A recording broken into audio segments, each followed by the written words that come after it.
Good morning, Northwest time is 6:52. It's time 6:53 rather. It's time for your morning sprint. Caroline Flynn live in Kendall Yards with some sidewalk games that organizers hope will bring the community together. And Mark Peterson tracking lots of 90-degree temperatures in our forecast. But first, evacuation notices for a fire near Crescent Bar have now been lowered to level 1, the lowest level. People were told to evacuate the area under level 3 notices around 6 o'clock last night when the fire was quickly moving east. With only one road into the Crescent Bar and Mansfield Road neighborhoods, officials felt it was best to get residents out early. Around 8:15, fire crews reported they had a handle on the flames and were moving into mop-up phase. The fire was started when a vehicle lost a tire, and the metal from the rotor sent sparks into the brush as it drug along the ground. And in Vantage, a 1,600-acre fire caused the entire town to evacuate and completely closed I-90 for about 10 hours yesterday. The freeway was reopened and people were allowed back into their homes around noon. This morning, level 1 evacuation notices are still in place. The fire is about half contained. Resources from around the state and FEMA funding were sent to help get that fire under control. Breaking news overnight, a massive gas explosion in Wisconsin killed one firefighter and injured 6 other first responders. Police and fire in Sun Prairie near Madison were responding to reports of gas leaks in underground utilities when the explosion happened. Everyone within a half-mile of the explosion was evacuated. The fire is contained but not out. Several buildings were destroyed. It continues to be a very dry forecast, and we're going to see the fuels into Washington, Oregon, Idaho continue to dry out. Humidities are going to be low, the heat is on, and so, yeah, it will only take a spark to create fire. Right now, it's clear sky, and it's absolutely beautiful. We're going to see a continuation of warm temperatures today, but not excessive heat.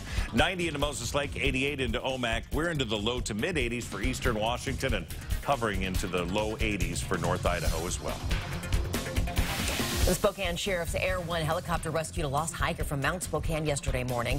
The man apparently got lost when it started getting dark and ended up walking for 18 miles trying to find his way back. The sheriff's office says it took even longer to find the hiker because of spotty cell reception and a low battery. The sheriff's office always recommends hiking with a friend, bringing extra clothing, GPS, and a map, and calling for help when you know you're lost. Police want to know if you recognize this man. He's a person of interest in a Post Falls arson investigation. He was last seen near the Ross Point 2 apartments on East 3rd.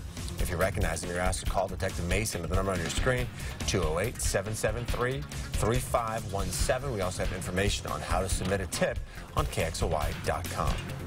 Looking ahead now, if you like to bike through the Spokane area, a city council member wants to hear from you tonight. City Councilwoman Kate Burke is holding a bicyclist town hall at 5:30 where she'll discuss some projects in the works to make Spokane a more friendly bike city.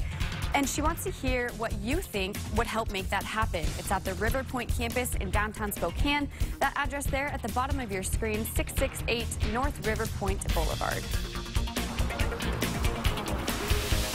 Well, come on out and be a part of the community with Spokane Sidewalk Games. It's happening tonight in Kendall Yards for the night market from 4 to 7, as well as Riverfront Park. You can also catch them in Riverfront Park Thursdays, Fridays, Saturdays, and Sundays all summer long in the afternoon. We'll have that information on KXLY.com, as well as information about getting involved with volunteering with this awesome group. They've already had 92,000 people come through in their 3 years. Let's try to get them up to 150,000 this summer.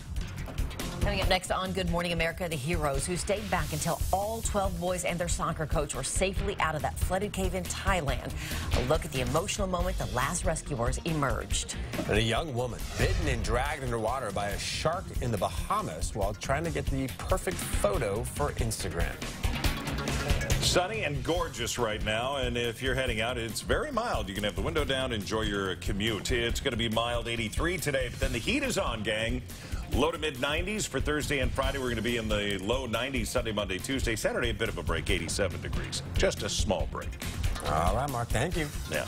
And thank you for being with us. We're going to send things over to GMA right now. We'll be back throughout the morning.